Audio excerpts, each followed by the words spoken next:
Okay, so right off the bat, my biggest concern is why are you leaving property?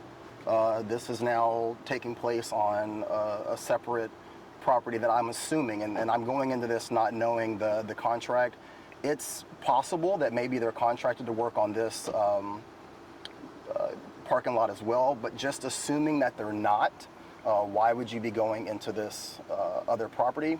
And if your job is to protect the children, that's a very important job, especially with everything going on right now. Now you're out of position in order to respond. So that's one big concern.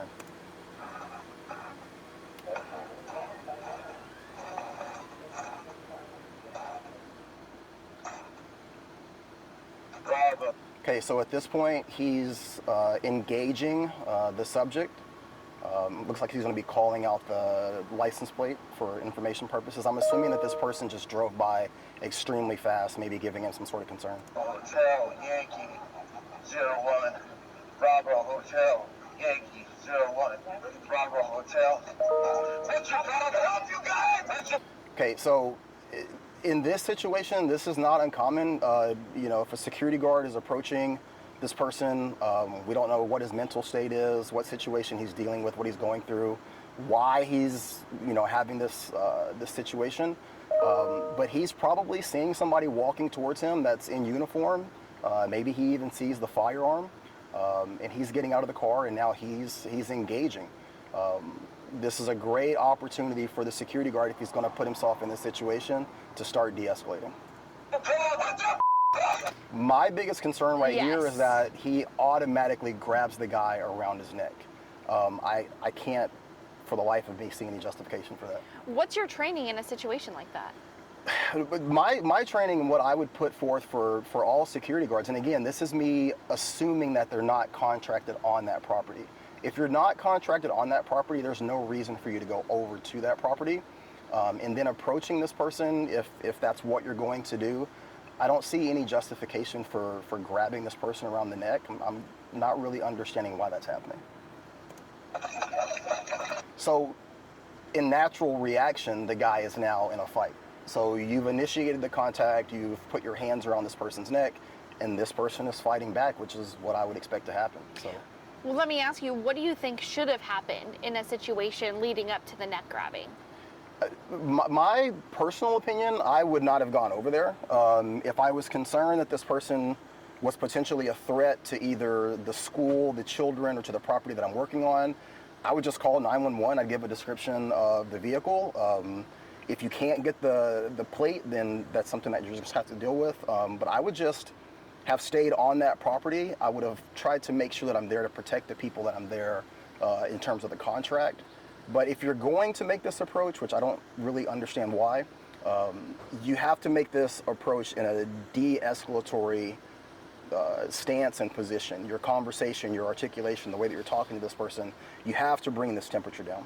Because whatever happened to send that security guard over there, and now this person is getting out of his vehicle, he's equally as upset. You have an immovable object and an unstoppable force that are going to clash right here in the middle of this parking lot.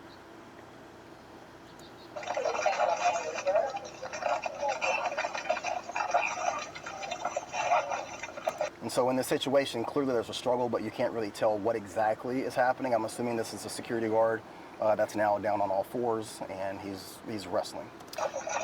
And what do you make of it, knowing your industry and all of the people who could be coming into your industry?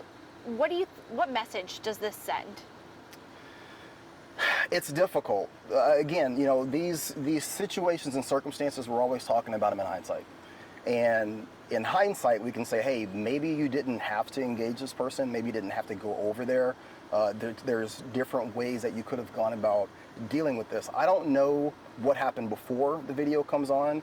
I don't know if there's any history between this person and that location. And again, I'm not even sure if this person is contracted to work on the parking lot property that's off of the property where he's actually stationed.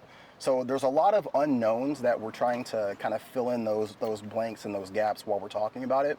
But definitely my advice to a security guard would be stay on the property that you're contracted on. If you have to engage someone, your first, your first responsibility and priority is to de-escalate that situation. You should never resort to violence until you absolutely have to. There has to be some imminent threat.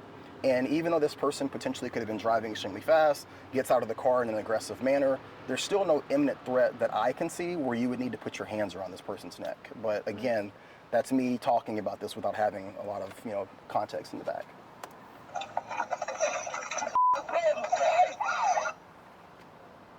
And that sound that we're hearing, you believe that's some kind of distress call. That's not a siren. Some security guards and security companies have a panic alarm that you'll wear on your uniform that you can trip if something like this happens.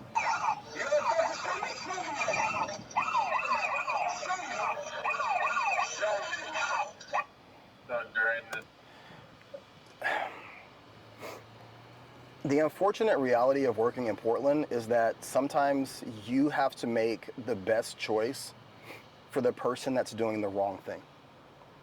There's so many times, unfortunately, that we're dealing with people on the streets that are going through mental health issues, that are suffering from drug addiction. They could be at the absolute worst moment of their life. And I have been told this before. I've had people who have said this exact same thing to me.